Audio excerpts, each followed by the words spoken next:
Hello everyone and welcome to only IAS. Current affair revision series में Indian economy का ये छठा lecture है। इस लेक्चर में हम अक्टूबर मंथ के सभी रिलेटेड करंट अफेयर को कवर करने की कोशिश करेंगे। अगर आप यूपीएससी या किसी भी स्टेट सर्विसेज के लिए थोड़ा भी सीरियस हैं तो आप हमारे Telegram channel only IAS nothing else को जरूर से ज्वाइन कीजिए। तो बिना किसी देरी के आइए शुरुआत करते हैं आज के लेक्चर की। इस सेशन का फर्स्ट इंपॉर्टेंट आर्टिकल है वो टेक्सटाइल्स के बारे में है, जिन्हें यूनेस्को के डॉक्यूमेंट में हाल फिलहाल में लिस्ट किया गया है। यूनेस्को ने अभी हाल ही में भारत के 50 एक्सक्लूसिव और आइकॉनिक हेरिटेज टेक्सटाइल क्राफ्ट्स का जिक्र किया, उनकी एक लिस्ट तैयार की और उसका टाइटल था handmade for the 21st century safeguarding traditional Indian textile. UNESCO का जो डॉक्यूमेंट है ये इन सभी टेक्सटाइल की हिस्ट्रीज को भी बयां करता है और बताता है कि इनके पीछे कौन सी कहानियां जुड़ी हुई हैं। ये भी बताते हैं कि किस सीक्रेट या कॉम्प्लिकेटेड प्रोसेस के माध्यम से इन्हें बनाया जाता है। कारणों पर भी चर्चा की गई है कि आखिर इनकी पॉपुलैरिटी हाल फिलहाल में कम क्यों हो गई है, और पैरेलल यूनेस्को ये भी बताता है कि ऐसी कौन सी स्ट्रेटजीज ऑप्ट की जानी चाहिए ताकि हम इन क्राफ्ट्स को जो हैंडमेड हैं टेक्सटाइल्स, इन्हें हम बचा सकें। तो काफी बढ़िया डॉक्यूमेंट है ये। इसमें कुछ टेक्सटाइल्स जिनका जिक्र है उनके नाम मैं लेना चाहूंगा, आपको बहुत डिटेल में जाने की जरूरत तो नहीं है। जैसे नॉर्थ से पानीपत में तैयार किए जाने वाले खेस, चंबा रुमाल हिमाचल प्रदेश, थिगमा या फिर वूल टाई और डाई लद्दाख से, अवध जामदानी वाराणसी से। साउथ में जाते हैं तो इलकल और लंबाडी या फिर बंजारा एम्ब्रॉयडरी कर्नाटका से। इसके अलावा सिकालना याकनपीठ कलमकारी थंजावुर से, टोडा एम्ब्रॉयडरी और सुनगड़ी तमिलनाडु से, हिमरू वीव जो वीव्स होते हैं हैदराबाद से। बाकी स्टेट्स में जाते हैं तो कुंबी वीव्स गोवा से, माशरू वीव्स और पटोला गुजरात से, हिमरू महाराष्ट्र से, गरड कोइरई वेस्ट बंगाल से, बांधा टाई और डाई वीविंग संबलपुर उड़ीसा से। इन सभी लोगों को इस लिस्ट में जगह दी गई है। कुछ बेसिक नाम मैंने आपको बता दिए। तो डॉक्यूमेंट क्यों सिग्निफिकेंट है? यूनेस्को का डॉक्यूमेंट इस लिहाज से काफी इंपॉर्टेंट है क्योंकि वो इन चैलेंजेस के बारे में चर्चा करता है जिनकी वजह से ये ग्रो नहीं कर पा रहे हैं या कम पॉपुलर हो रहे हैं। फर्दर ये भी बता रहे हैं कि इन्हें कैसे बचाया जा सकता है। तो इस प्रकार के डॉक्यूमेंट काफी इंपॉर्टेंट हो जाते हैं हमारी कल्चरल हेरिटेज को सेफगार्ड करने को लेकर, क्योंकि इस प्रकार की जो इन्वेंट्री है, डॉक्यूमेंटेशन है, ये काफी जरूरी होता है। कम भी है इस प्रकार की इन्वेंट्री डॉक्यूमेंटेशन, बहुत प्रॉपर लेवल पे साउथ एशिया का मिलता नहीं है। हमारा जो नेक्स्ट आर्टिकल है वो भावनगर सीएनजी टर्मिनल के बारे में है। प्राइम मिनिस्टर ने अभी हाल ही में इसका फाउंडेशन स्टोन ले किया है, मतलब इसे बनाया जाएगा गुजरात के भावनगर में। सबसे पहले तो लोकेशन देखिए, ये है गुजरात में ये है गल्फ ऑफ कच्छ और ये है गल्फ ऑफ खंभात। तो गल्फ ऑफ खंभात के मुहाने पर लोकेटेड है भावनगर पोर्ट। भावनगर पोर्ट के दो हिस्से हैं, एक इसका है नदन पार्ट और एक है सदन पार्ट। तो जो नदन पार्ट है इसे अभी हाल ही में सीएनजी टर्मिनल के तौर पर डेवलप किया जा रहा है। तो ये तो बात हो गई कि सीएनजी टर्मिनल हम बना रहे हैं, यानी कि कंप्रेस्ड नेचुरल गैस टर्मिनल। अब टर्मिनल होता क्या है पहले ये आप समझिए। जैसे मान लीजिए कि रेलवे स्टेशन या एयरपोर्ट पे टर्मिनल्स होते हैं, T1, T2, T3 ऐसे टर्मिनल के नाम दिए जाते हैं। फ्लाइट्स टर्मिनल 1 पे आ रही हैं, टर्मिनल 2 पे आ रही हैं, टर्मिनल 3 पे जा रही हैं। इससे आइडेंटिफिकेशन हो जाता है। कई बार कुछ टर्मिनल्स को स्पेसिफाई कर दिया, जैसे ये हो गया, मान लीजिए टर्मिनल 1 जो है वहां से केवल इंटरनेशनल फ्लाइट जाएगी, टर्मिनल 2 से डोमेस्टिक फ्लाइट जाएगी। तो स्पेसिफाई कर दिया जाता है कि कौन से टर्मिनल से कौन सी फ्लाइट्स कहां पर जा रही हैं, लोगों को सहूलियत हो जाती है और फिर उसके स्पेसिफिक वहां पे इंफ्रा भी डेवलप कर दिया जाता है। तो ऐसा जो टर्मिनल होता है वो एयरपोर्ट पर भी होता है, रेलवे स्टेशन पर भी होता है और पोर्ट्स पर भी होता है। तो कुल मिला के एक टर्मिनल एक पोर्ट का वो हिस्सा होता है जहां पर एक स्पेसिफिक टास्क परफॉर्म किया जाता हो या स्पेसिफिक टाइप ऑफ काम किए जाते हों। तो अगर हमने कहा कि हम एक स्पेसिफिक सीएनजी टर्मिनल बना रहे हैं तो इसका मतलब यह है कि उस टर्मिनल पे, मतलब भावनगर पोर्ट के इस हिस्से पर, इस टर्मिनल पे केवल हम सीएनजी को इंपोर्ट या एक्सपोर्ट करेंगे। ये बड़ी बढ़िया बात हो गई कि सीएनजी के लिए हमने एक स्पेसिफिक टर्मिनल बना दिया। तो सीएनजी 50% से ज्यादा हमको इंपोर्ट करना पड़ता है, तो जो भी इंपोर्ट सीएनजी का होगा वो इसी टर्मिनल से होगा। तो इससे फायदा ये होगा कि उसको लेकर जो बेसिक इंफ्रा है वो उस टर्मिनल पे रिक्वायर्ड होगा, जो डॉक्यूमेंटेशन प्रोसेस है वो तेज हो जाएगा। तो सीएनजी का जो इंपोर्ट है उस टर्मिनल से काफी आसान हो जाएगा। ऐसा करने वाला इंडिया दुनिया का पहला देश है जिसके पास स्पेसिफिक टर्मिनल है सीएनजी के लिए। इसकी बातचीत देखिए 2019 के जनवरी में की गई थी, जब वाइब्रेंट गुजरात समिट हुआ था। तो 3 जो कंपनीज हैं जो अलग अलग देशों से इन्वॉल्व हैं, उन्होंने गुजरात मैरीटाइम बोर्ड के साथ मिलकर एक एमओयू साइन किया। उन्होंने कहा कि हम एक सीएनजी टर्मिनल बना देंगे आपके भावनगर पोर्ट के पास में ही। इसे बनाया जाएगा बूट मेथड पे, यानी कि build own operate and transfer बनाएंगे वो लोग, उसे ओन करेंगे, ऑपरेट करेंगे, मतलब उससे अपना खर्चा निकालेंगे, थोड़ा बहुत फायदा भी कमाएंगे और फिर ये हमें ट्रांसफर कर देंगे। तो ये पूरा मॉडल रहेगा। भावनगर पोर्ट को ही यहां पर क्यों चुना गया, ये एक बड़ा सवाल हो सकता है। देखिए, जो भावनगर पोर्ट है ये धोलेरा स्पेशल इन्वेस्टमेंट रीजन से काफी नजदीक है और वहां पर कई सारी कंपनीज हैं जिनको सीएनजी की जरूरत होती है। तो यहां पर अगर टर्मिनल है तो सप्लाई काफी आसानी से वहां पर हो जाएगी। फर्दर जो नदन हिंटरलैंड, नदन जो एरिया है वहां पर रेलवे लाइन की कनेक्टिविटी काफी अच्छी है, तो इस पोर्ट पर अगर सीएनजी आता है तो उसे बाकी भारत के हिस्से में स्प्रेड करना आसान होगा। यहाँ से 12 किलोमीटर की दूरी पर ही एक सीएनजी पाइपलाइन भी है जो देश के अलग अलग हिस्सों में जाती है। तो भावनगर में अगर यहाँ पर सीएनजी आ रहा है तो फिर वो बाकी भारत के हिस्सों में आसानी से पहुंचाया जा सकेगा। तो ये कई सारे कारण हैं कि भावनगर को इस सीएनजी टर्मिनल के लिए चुना गया है। हमारा next article small saving scheme के बारे में है। अभी गवर्नमेंट ऑफ इंडिया ने स्मॉल सेविंग स्कीम में जो ब्याज दिया जाता है, इंटरेस्ट दिया जाता है, उसे बढ़ा दिया है। वो कुछ स्कीम्स में 0.1% बढ़ाया गया है, कुछ में 0.3% बढ़ाया गया है। बहुत ज्यादा नहीं बढ़ाया गया, बट बढ़ाया गया है तो अच्छी बात है। 5 स्मॉल सेविंग स्कीम या इंस्ट्रूमेंट्स के लिए ये बढ़ोतरी की गई है, जिसमें शामिल है किसान विकास पत्र, सीनियर सिटीजन सेविंग स्कीम और टाइम डिपॉजिट जो 2 या 3 साल के लिए है। अब देखिए, स्मॉल सेविंग स्कीम क्या होती है। स्मॉल सेविंग स्कीम वो स्कीम्स होती हैं जिसमें आप बहुत छोटा अमाउंट इन्वेस्ट कर सकते हैं। ये गवर्नमेंट ऑफ इंडिया की इनिशिएटिव होते हैं। सेंट्रल गवर्नमेंट इन स्कीम्स को रेगुलेट करती है, मैनेज करती है और लोगों से कहती है, आम लोगों से कहती है कि आप इसमें पैसा डालिए। आप इसमें महीने में 500 रुपए इन्वेस्ट कर सकते हो, 1000 रुपए इन्वेस्ट कर सकते हो, ठीक है। अब थोड़ा थोड़ा अमाउंट आप इन्वेस्ट करते रहते हो, बाद में वो आपको इकट्ठा मिल जाता है। तो जो आम व्यक्ति है उसके लिए काफी अच्छा होता है कि वो स्मॉल सेविंग स्कीम में अपना इन्वेस्टमेंट करे। इसके कई और भी फायदे होते हैं। तो स्मॉल सेविंग स्कीम जो है वो सबसे पहले तो, अब देखिए, अगर आपको कोई एग्जांपल ना समझ में आ रहा तो किसान विकास पत्र आपके सामने है। सुकन्या समृद्धि योजना जो है सीनियर सिटीजन सेविंग स्कीम है, जिसमें सीनियर सिटीजन अपना पैसा डालते रहते हैं। तो ये ऐसी स्कीम्स है जिसमें जो लोग अपना पैसा इन्वेस्ट करते हैं उसमें फायदे होते हैं। इसे सेंट्रल गवर्नमेंट मैनेज करती है। लोगों को इंकरेज किया जाता है कि आप इसमें अपना पैसा इन्वेस्ट करिए। सबके लिए अलग अलग type of small saving scheme जो गवर्नमेंट ऑफ इंडिया है वो लॉन्च करके रखती है। इसका फायदा ये होता है कि जो नॉर्मल बैंक होते हैं उनके सेविंग अकाउंट की तुलना में यहां पर ज्यादा ब्याज मिलता है और सॉवरेन गारंटी होती है, आपका पैसा डूबेगा नहीं। प्लस अगर आपने स्मॉल सेविंग स्कीम में अपना पैसा डाला हुआ है तो टैक्स में भी सरकार आपको बेनिफिट्स दे देती है। तो ये कई सारे फायदे होते हैं। अब सरकार को क्या फायदा है, वो ऐसा क्यों करती है। देखिए, जो लोग पैसा देते हैं स्मॉल सेविंग स्कीम में, सरकार उसे नेशनल स्मॉल सेविंग फंड में डाल देती है।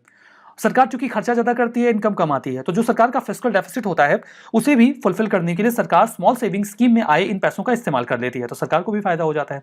अब इन्हें क्लासिफाई किया जाता है अलग अलग हेड्स में, जैसे कि पोस्ट ऑफिस डिपॉजिट। ये सब टाइप्स है स्मॉल सेविंग स्कीम के, जिसमें post office saving deposit, recurring deposit जिसमें आप थोड़ा थोड़ा पैसा इन्वेस्ट कर सकते हो, टाइम डिपॉजिट जो 1, 2, 3 या 5 साल के लिए मैच्योरिटी पीरियड में होते हैं, वो सब स्मॉल सेविंग स्कीम में आते हैं। सेविंग सर्टिफिकेट होते हैं, जैसे कि नेशनल सेविंग सर्टिफिकेट।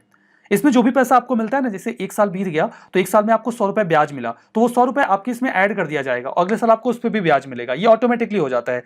ये बड़ा मजेदार फंक्शन है नेशनल सेविंग सर्टिफिकेट का। इसके अलावा देखिए, किसान विकास पत्र, ये सभी के लिए ओपन होता है। इसमें आप जो भी पैसा इन्वेस्ट करोगे वो डबल हो जाएगा। वो वाला है क्या, ये जो 21 दिन में पैसा डबल? नहीं, 21 दिन में पैसा डबल नहीं होता, इसलिए फ्रॉड नहीं है, ये सही है। क्योंकि इसमें जो आपका पैसा डबल होता है वो 124 महीनों में होता है।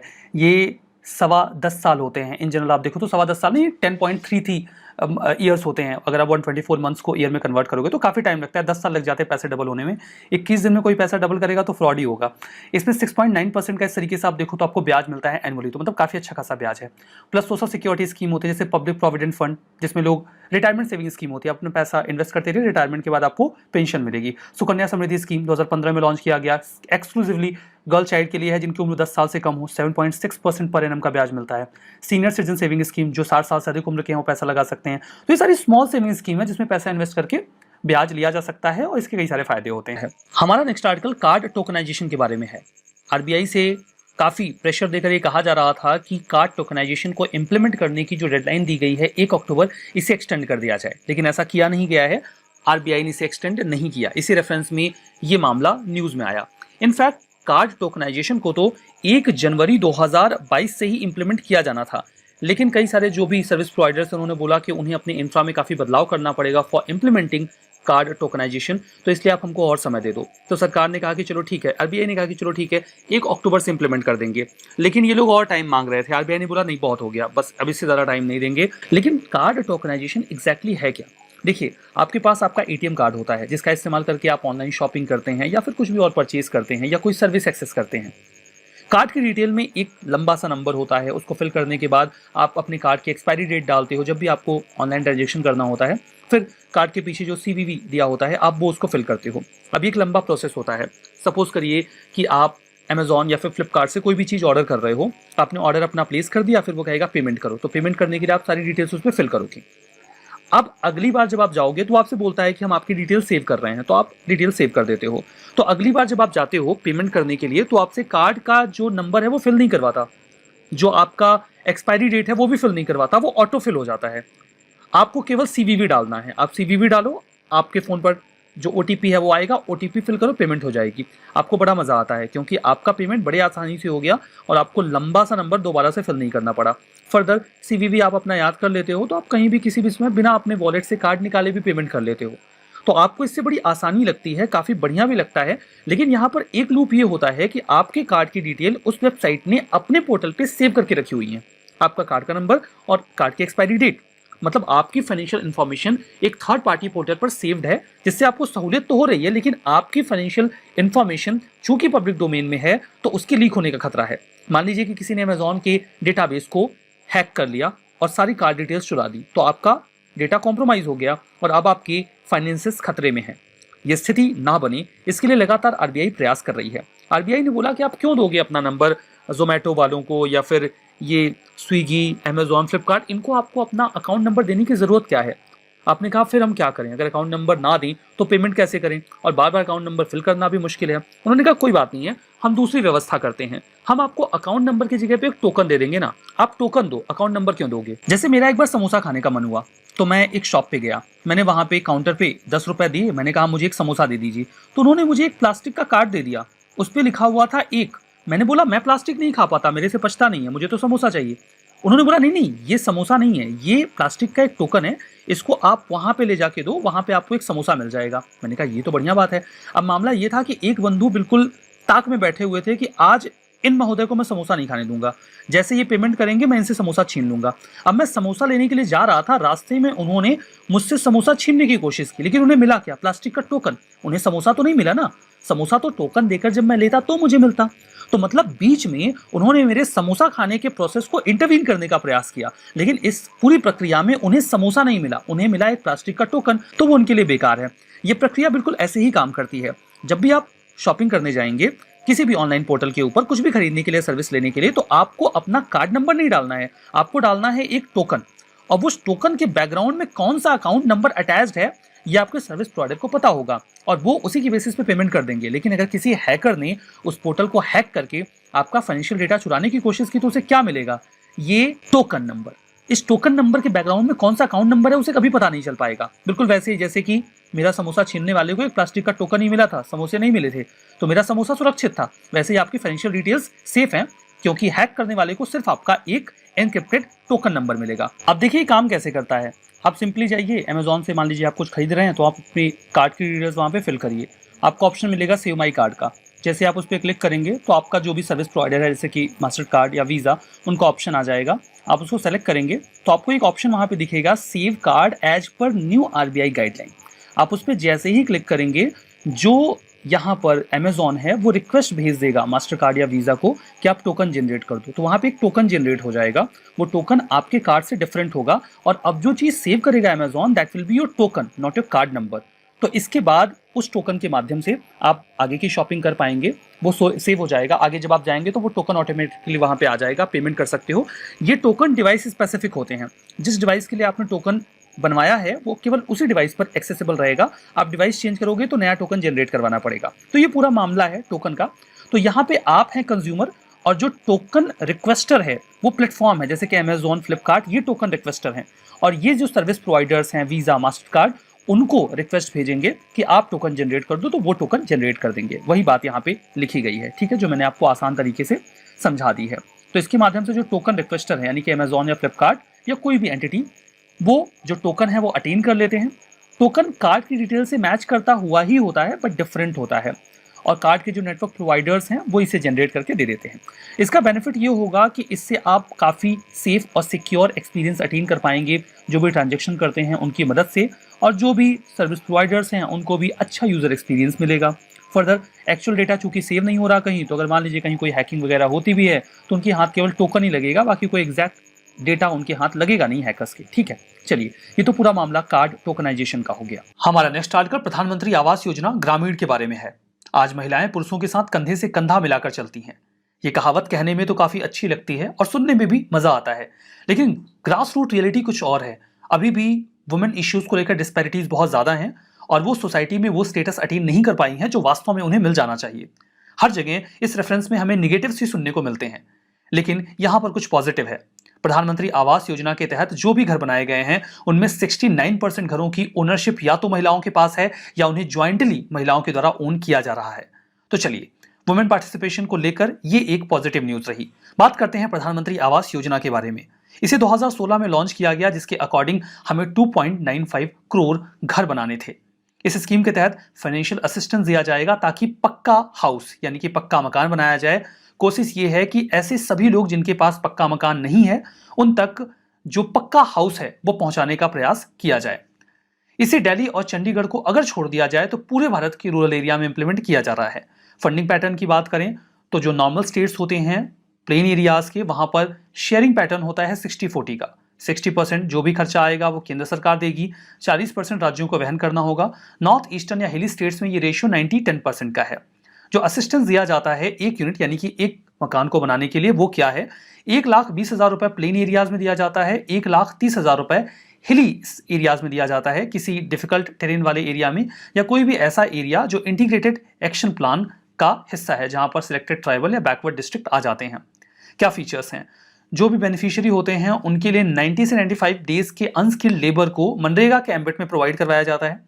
फर्दर जो बेनिफिशियरी होंगे उनको एक मौका और दिया जाता है। जैसे सरकार की ओर से 1,20,000 रुपए मिल गए और अगर वो हाउस होल्ड चाहे कि कुछ पैसा और अपनी ओर से इन्वेस्ट करके घर को थोड़ा और बेहतर बना ले, कुछ और उसमें एड ऑन करना चाहते हैं वो, तो वो चाहे तो 70,000 रुपए का लोन ले सकते हैं बैंक से। वो उनको आसानी से मिल जाएगा अंडर दिस स्कीम। हालांकि ये ऑप्शनल है, आप लेना चाहो तो लो, ना लेना चाहो तो ना लो, कोई कंपल्शन नहीं। लेकिन कई सारे लोग ये लोन लेकर उस घर को थोड़ा और बेहतर बना लेते हैं। जो फंड होता है वो इलेक्ट्रॉनिकली ट्रांसफर किया जाता है बेनिफिशियरी के अकाउंट में, ताकि बीच में जो एक लीक होता है, पैसे बेनिफिशियरी तक पहुंच नहीं पाते, ये समस्या ना आए। टारगेट ग्रुप की बात करें तो socio economic and caste census का सहारा लिया जाता है किसी भी हाउस होल्ड को आइडेंटिफाई करने के लिए कि उनको ये बेनिफिट दिया जाए या नहीं। हालांकि ग्राम सभा को जिम्मेदारी दी जाती है कि जो भी लिस्ट है वो उसको आइडेंटिफाई करें कि जिससे ये बेनिफिट दिया जा रहा है वास्तव में एलिजिबल है या नहीं है, और वो उस लिस्ट को फाइनलाइज करके पब्लिश कर देते हैं। ग्राम सभा को जस्टिफाई करना होता है अगर वो इस लिस्ट में कोई बदलाव करना चाहते हैं कि आखिर किस कारण से किसी हाउस होल्ड को बाहर किया जा रहा है या इन किया जा रहा है, तो उनको जस्टिफाई करना होता है, रीजन देना होता है। हमारा नेक्स्ट आर्टिकल बायोमास को फायरिंग के बारे में है। इंटर मिनिस्ट्रियल मीटिंग हुई अभी हाल ही में environment, agriculture and power ministries की, जहां पर यह देखा गया कि बायोमास को फायरिंग को थर्मल पावर प्लांट में कैसे रेगुलेट किया जाए, कैसे उसकी प्रोग्रेस को इवेलुएट किया जाए, रिव्यू किया जाए न्यू दिल्ली में। बायोमास को फायरिंग क्या है? को फायरिंग आपको समझ में आ रहा होगा, दो चीजों को एक साथ जलाना। तो कोयले के साथ जब हम बायोमास को जलाते हैं तो उसको बायोमास को फायरिंग कहा जाता है। अब बायोमास क्या होता है? बायोमास कोई भी ऑर्गेनिक मटेरियल होता है जो प्लांट या एनिमल से आए, जैसे कि पराली हो गई, लकड़ी के बुरादे हो गए या फिर काउडंग हो गया, सभी बायोमास के एग्जाम्पल्स हैं। बायोमास को फायरिंग एक ऐसा मेथड है जिसमें हम इफिशिएंटली बायोमास को कन्वर्ट कर लेते हैं एक पैलेट्स में, छोटे छोटे टुकड़ों में, जिनका इस्तेमाल इलेक्ट्रिसिटी को प्रोड्यूस करने के लिए किया जाता है। जो हाई इफिशियंसी कोल बॉयलर्स होते हैं उनमें कोयले का इस्तेमाल तो हो ही रहा है, फिर हम बायोमास पैलेट्स का इस्तेमाल भी कर लेते हैं। हालांकि इन बॉयलर्स में थोड़ा बदलाव करना होता है। गवर्नमेंट कंसिडर कर रही है कि कोल सप्लाई को कट किया जाए ऐसे थर्मल पावर प्लांट में जो पॉलिसी है बायोमास को फायरिंग की उसको फॉलो नहीं कर रहे हैं, उनके लिए डायरेक्शंस दिए गए थे सभी थर्मल पावर प्लांट को एनसीआर रीजन में कि वो बायोमास पैलेट मैन्युफैक्चरिंग प्लांट अपने प्रीमाइस में लगाएं। ध्यान दीजिएगा कि जो भी थर्मल पावर प्लांट है जो कोयले का इस्तेमाल करके बिजली बनाते हैं, उनसे कहा गया है कि वो 5 से 10% जो बायोमास है उसको भी जलाएं। इससे इन्वायरमेंट कम पोल्यूट होता है और ये जो बायोमास है हम इसका इस्तेमाल भी कर पाते हैं। फर्दर उन्हें अपनी प्रीमाइस में ही बायोमास पैलेट की मैन्युफैक्चरिंग करनी होगी। ये होते हैं बायोमास के पैलेट, यानी कि छोटे छोटे टुकड़े। आप जो बायोमास है, सपोज करते हैं कि पराली है, आप उसका बुरादा बनाइए, उसको मशीन में डालिए और ऐसे छोटे छोटे टुकड़े बन के निकल जाएंगे। डिपेंड करता है कि किस चीज़ से बनाया गया है, उनका कलर वैसा ही होता है और उसके बाद इनको कोयले के साथ जलाया जाता है।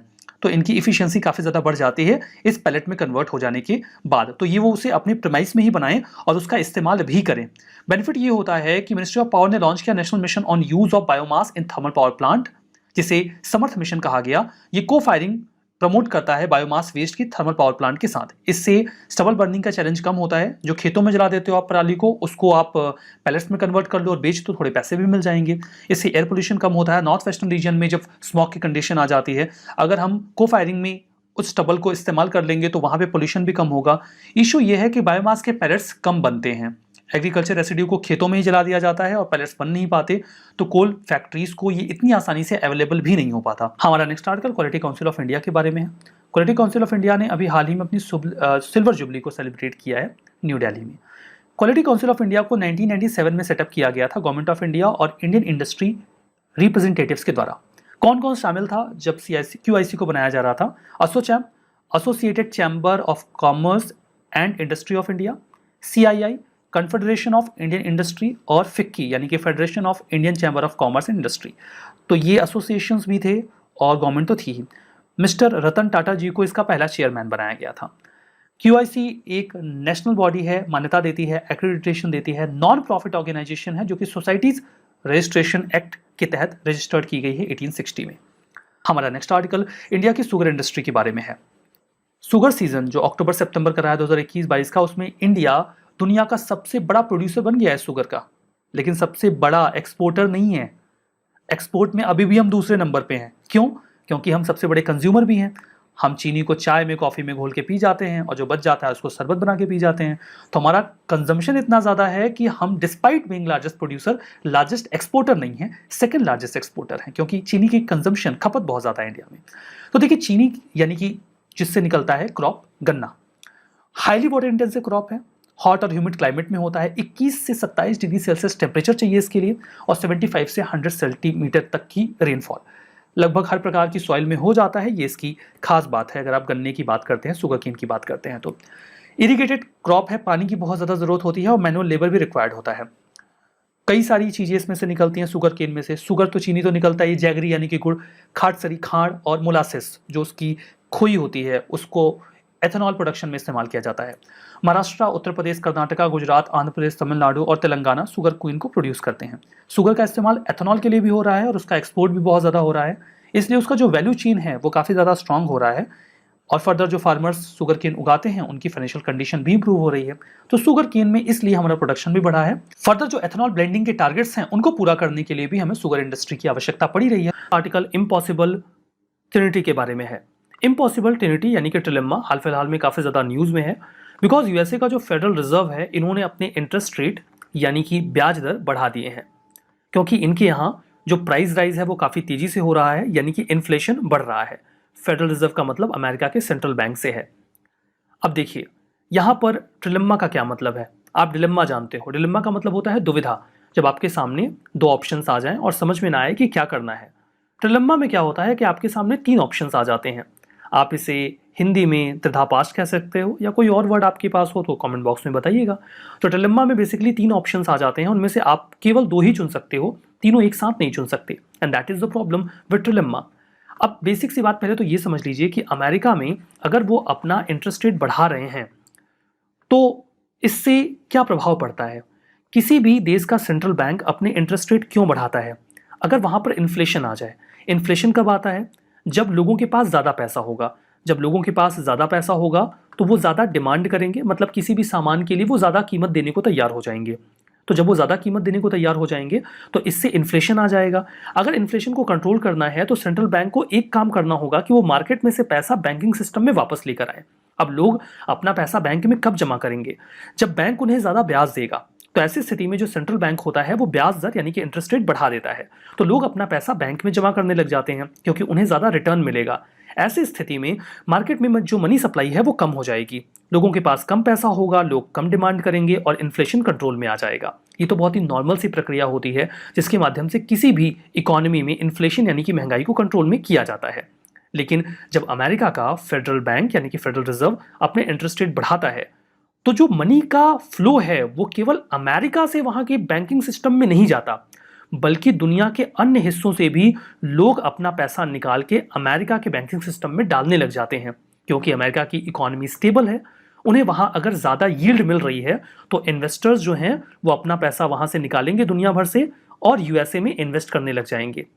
अब ऐसा क्या होगा कि मान लीजिए इंडिया है, अमेरिका का जो फेडरल बैंक है उसने अपना इंटरेस्ट रेट बढ़ाया और इंडिया से जो इन्वेस्टर्स हैं वो अपना पैसा निकाल कर अमेरिका में इन्वेस्ट करने लग गए, तो इंडिया में डॉलर की कमी हो जाएगी। जब इंडिया में डॉलर की कमी हो जाएगी तो डॉलर की वैल्यू बढ़ जाएगी और रुपये की वैल्यू गिर जाएगी। मतलब अगर अमेरिका का फेडरल रिजर्व अपनी इंटरेस्ट रेट को बढ़ा रहा है तो बाकी देशों पर भी प्रभाव पड़ेगा, वहां से पैसा अमेरिका की ओर जाएगा, डॉलर की वैल्यू बढ़ेगी और जो लोकल करेंसीज हैं वो डेप्रिशिएट करने लग जाएंगी, यानी कि उनकी वैल्यू गिरने लग जाएगी। ऐसी स्थिति में अगर किसी भी कंट्री को अपने लोकल करेंसी की वैल्यू को स्टेबलाइज करना है तो उन्हें भी अपना इंटरेस्ट रेट बढ़ाना होगा ताकि इन्वेस्टर्स को वो मार्केट भी ल्यूक्रेटिव लगे और वो अमेरिका की ओर भागे ना। ये तो एक नॉर्मल सी प्रक्रिया होती है जिसके माध्यम से जो मनी सप्लाई है या जो मनी का फ्लो है वो ग्लोबल लेवल पे कंट्रोल होता है। अब यहां पर जो मामला है इम्पॉसिबल ट्रिलेम्मा का, वो क्या है? देखिए, किसी भी इकोनॉमी में जब पॉलिसीज को डिसाइड किया जाता है तो इकोनॉमी के पास फंडामेंटली 3 ऑप्शंस होते हैं। ये जो वर्ड है इम्पॉसिबल ट्रिनिटी या इम्पॉसिबल ट्रिलेम्मा, इसे 2 इकोनॉमिस्ट ने इंडिपेंडेंटली कॉइन किया था। मतलब इन दोनों लोगों ने मिलकर ये काम नहीं किया था। एक तो थे कैनेडियन इकोनॉमिस्ट रॉबर्ट मंडेल और दूसरे थे ब्रिटिश इकोनॉमिस्ट मर्कस फ्लेमिंग। इन लोगों ने 1960s के दौर में इम्पॉसिबल ट्रिनिटी का ये जो कॉन्सेप्ट है इसको इवॉल्व किया। ये बेसिक कॉन्सेप्ट ये कहता था कि किसी भी इकोनॉमी के पास होते हैं 3 चॉइसेस। एक होती है इंडिपेंडेंट मॉनेटरी पॉलिसी, दूसरा फिक्स्ड एक्सचेंज रेट और तीसरा फ्री फ्लो ऑफ कैपिटल। लेकिन कोई भी इकोनॉमी ये तीनों ऑप्शंस एक साथ पिक नहीं कर सकती, उन्हें इनमें से एक को छोड़ना होगा। अगर कोई भी इकोनॉमी इन तीनों को एक साथ पिक करने का प्रयास करेगी तो वो इकोनॉमी कोलैप्स कर जाएगी, बिकॉज ये कॉम्बिनेशन इम्पॉसिबल है। And that is the reason कि इसे इम्पॉसिबल ट्रिनिटी या इम्पॉसिबल ट्रिलेम्मा कहा जाता है। किसी भी इकोनॉमी को इनमें से किसी 2 को पिक करना होगा। सबसे पहले तो इन तीनों कीवर्ड्स का मतलब समझिए, फिर आपको समझ में आएगा कि इस ट्रिलेम्मा में तीनों चीजों को एक साथ पिक करना इम्पॉसिबल क्यों है। इंडिपेंडेंट मॉनेटरी पॉलिसी का मतलब यह होता है कि कोई भी सेंट्रल बैंक अपनी मर्जी से अपने इंटरेस्ट रेट डिसाइड करता है। मतलब अमेरिका का फेडरल रिजर्व अपने इंटरेस्ट रेट घटा या बढ़ा रहा है, इससे हमारी आरबीआई को मतलब नहीं है। आरबीआई अपने हिसाब से अपने इंटरेस्ट रेट डिसाइड करेगा, तब तो माना जाएगा कि आरबीआई की जो मॉनेटरी पॉलिसी है वो इंडिपेंडेंट है। फिक्स्ड एक्सचेंज रेट का मतलब ये होता है कि आप किसी करेंसी के रेफरेंस में अपनी करेंसी को पैक कर दीजिए, उसको घटने या बढ़ने मत दीजिए। एग्जाम्पल के तौर पे आप $1 इज इक्वल टू 50 रुपीज कर दीजिए, फिक्स हो गया। अब इकोनॉमी में चाहे जो बदलाव हो ये रेट फिक्स रहेगा, इसमें बदलाव नहीं होगा। That is called fixed exchange rate. और तीसरा है free flow of capital. Capital के फ्री फ्लो का मतलब यह है कि कोई भी इन्वेस्टर किसी भी जगह से इन्वेस्टमेंट, ट्रेड या बिजनेस ऑपरेशंस में पैसा लगा सकता है किसी भी कंट्री में, और जब उसे ऐसा लगे कि फायदा नहीं हो रहा तो अपना पैसा निकाल भी सकता है। इन जनरल देखिए, वर्तमान में ऐसा होता है कि कैपिटल का लगभग फ्री फ्लो है, कोई कहीं भी पैसे इन्वेस्ट कर सकता है और जब चाहे निकाल भी सकता है। हालांकि जो एफडीआई होता है, जहां पर आप किसी कंपनी में, किसी इकोनॉमी में बहुत ज़्यादा स्टेक्स ले लेते हो, तो उसे इकोनॉमीज रेगुलेट करती हैं। लेकिन जो पोर्टफोलियो इन्वेस्टमेंट होता है, इन जनरल अगर किसी कंपनी में आपने 10% से कम शेयर्स लिए हुए हैं, या फिर वो जो पी नोट होता है, आप किसी कंपनी की तरफ से इन्वेस्टमेंट कर देते हैं उससे पार्टिसिपेटरी नोट लेकर, ये जो इन्वेस्टमेंट होते हैं ये वोलाटाइल होते हैं। ये इन्वेस्टर्स कभी भी अपना पैसा इकोनॉमी में से निकाल सकते हैं। मतलब इस रेफरेंस में हम ये समझ सकते हैं कि कैपिटल का फ्री फ्लो तो इन जनरल अभी भी होता है। ये तो हुआ तीनों कीवर्ड्स का मतलब। इंडिपेंडेंट मॉनेटरी पॉलिसी का मतलब यह है कि अपने हिसाब से इंटरेस्ट रेट सेट करना। फिक्स्ड एक्सचेंज रेट का मतलब है किसी करेंसी के रेफरेंस में अपनी करेंसी को पैक कर देना। और फ्री फ्लो ऑफ कैपिटल का मतलब है इन्वेस्टमेंट कभी भी आया जा सकता है। ये तीनों कॉम्बिनेशन एक साथ पॉसिबल नहीं है। अगर कोई भी ऐसा करने का प्रयास करेगा तो इकोनॉमी कोलैप्स कर जाएगी। आपको इनमें से एक छोड़ना होगा। एग्जाम्पल के तौर पर समझते हैं। सपोज करते हैं कि वकांडा नाम का एक देश है और ब्लैक पैंथर वहां की इकोनॉमी को संभालते हैं। ये इंडिपेंडेंट किस्म के आदमी है। इन्हें मतलब नहीं कि अमेरिका क्या करता है। इन्होंने कहा कि मेरी मॉनेटरी पॉलिसी इंडिपेंडेंट रहेगी, मैं अपनी एक्सचेंज रेट को फिक्स करता हूं, यानी कि $1 इज इक्वल टू 50 वकांडन रुपी। और कैपिटल का तो फ्री फ्लो है, जो जब मर्जी आए वकांडा में पैसा इन्वेस्ट करे, जब मर्जी निकाल ले। अब इसका नुकसान क्या होगा समझिए। आपकी मॉनेटरी पॉलिसी इंडिपेंडेंट है, मतलब आप अमेरिका के फेडरल रिजर्व से प्रभावित नहीं होंगे। अमेरिका के फेडरल रिजर्व ने अपना इंटरेस्ट रेट बढ़ा दिया, मतलब वहां पर ब्याज ज्यादा मिल रहा है। तो जिन लोगों ने अपना पैसा यानी कि डॉलर वकांडा में इन्वेस्ट किया है, वो चाहेंगे कि वो अपना पैसा निकालकर अमेरिका के इकोनॉमी में इन्वेस्ट कर दें, क्योंकि वहां ज्यादा रिटर्न मिल रहा है। और ऐसा पॉसिबल है क्योंकि फ्री फ्लो ऑफ कैपिटल है, मतलब ये पॉसिबल है। अब देखिए, अगर ऐसा होता है तो वकांडा की इकोनॉमी से डॉलर निकल जाएगा, क्योंकि फ्री फ्लो ऑफ कैपिटल की वजह से ऐसा पॉसिबल है। कायदे से क्या होना चाहिए कि अगर यहां की इकोनॉमी से डॉलर जा रहा है तो यहां पर डॉलर की कमी हो जाएगी, यानी कि डॉलर की वैल्यू बढ़ जाएगी और वकांडन रुपी की वैल्यू गिर जाएगी। लेकिन ब्लैक पैंथर ऐसा नहीं होने देंगे, क्योंकि उन्होंने एक्सचेंज रेट फिक्स कर रखा है और अभी भी $1 इज इक्वल टू 50 रुपीज ही रहेगा। अब इससे इनके इंपोर्टर को फायदा होगा, क्योंकि अभी 50 वकांडन रुपी में देकर $1 लेकर और जो सामान है वो इंपोर्ट कर सकते हैं। लेकिन आपकी इकोनॉमी में अब डॉलर है ही नहीं या कम हो गया है, तो आप डॉलर दोगे कैसे अपने जो भी इंपोर्टर्स हैं उनको? एक समय ऐसा आएगा कि आपके पास उनको देने के लिए डॉलर्स नहीं होंगे और आपकी इकोनॉमी कोलैप्स करने लग जाएगी। या तो आप ये फ्री फ्लो ऑफ कैपिटल को रोको ताकि आपकी इकोनॉमी से पैसा जाए ना, या फिर आप अपने एक्सचेंज रेट को फ्लोट होने दो ताकि लोग कम डॉलर की डिमांड करें आपसे, या फिर आप अपनी मॉनेटरी पॉलिसी को फेडरल रिजर्व के हिसाब से बदलो। मतलब अगर उन्होंने अपना इंटरेस्ट रेट बढ़ाया है तो आप भी बढ़ा दो कि भाई इधर से भागो मत, हम भी आपको ज्यादा ब्याज देंगे। अगर आप ये तीनों एक साथ करने की कोशिश करोगे तो नुकसान हो जाएगा। ये जो ट्रिलेम्मा है वो आरबीआई के लिए इस समय प्रॉब्लम इसलिए बना हुआ है क्योंकि इन जनरल मैंने आपको बताया कि जो इकोनॉमीज हैं वहां पर अभी तो करेंसी का फ्री फ्लो हो ही रहा है। ये जनरल सी बात है जो इस समय दुनिया भर की इकोनॉमी में चल ही रहा है। तो यहां पर अगर ये फ्री फ्लो वाला मामला तो ऑलरेडी स्टैब्लिश है, तो आरबीआई के पास दुविधा बचती है कि हम इंडिपेंडेंट मॉनेटरी पॉलिसी अपनाएं या एक्सचेंज रेट रेगुलेट करना शुरू कर दें। चूंकि हम इंपोर्टिंग कंट्री हैं तो हम $1 is equal to 81 rupees afford नहीं कर सकते। हमें इन दो में से एक चुनना होगा, या तो हम अपने यहाँ अपना इंटरेस्ट रेट बढ़ाकर जो इन्वेस्टर्स हैं उनको रोकने की कोशिश करें, या फिर हम किसी भी तरीके से एक्सचेंज रेट को मैनेज करें। हमें इन दो में से एक चुनना होगा। ज़्यादातर इकोनॉमीज ये वाला मामला चुनते हैं, मॉनेटरी पॉलिसी को थोड़ा सा इस तरीके से रेगुलेट करते हैं कि एक्सचेंज रेट उनके हिसाब से मैनेज हो जाए। तो आरबीआई इस वजह से डिलेम्मा में। पास्ट में क्या होता था ना कि कैपिटल कंट्रोल बहुत स्ट्रिक्ट होता था, मतलब जिसने इन्वेस्ट कर दिया ना उसको भागने नहीं देते थे कि नहीं जाने देंगे, अभी आपको रुको, हमारी इकोनॉमी में से पैसा लेकर मत भागो। लेकिन लिबरल इकोनॉमीज अब बढ़ गई हैं तो कैपिटल कंट्रोल अच्छा नहीं माना जाता, फिर लोग आपके यहाँ इन्वेस्ट नहीं करते। तो कैपिटल का फ्री फ्लो अब एक बेसिक कंडीशन बन गई है। ऐसी स्थिति में ये वाली जो सिचुएशन है वो आपको पिक करनी होगी। बाकी दो में से आप एक कौन से पिक करेंगे, ये अभी आरबीआई के लिए प्रॉब्लम बना हुआ है। तो ये रहा पूरा मामला इम्पॉसिबल ट्रिनिटी का। Article credit guarantee scheme for startups के बारे में है। हाल ही में department for promotion of industry and internal trade यानी कि डीपीआईआईटी ने, जो कि ministry of commerce and industry के तहत काम करती है, उन्होंने नोटिफाई किया है कि वो स्टैब्लिश करने वाले हैं credit guarantee scheme for startups. हम सभी लोगों को पता है कि प्रेजेंट में जो गवर्नमेंट का स्ट्रक्चर है उसमें स्टार्टअप्स को बहुत ज़्यादा प्रमोट किया जा रहा है, बिकॉज ये सोर्स ऑफ एम्प्लॉयमेंट हो सकते हैं। लेकिन स्टार्टअप्स जो एक सबसे बड़ी प्रॉब्लम फेस करते हैं that is of funding.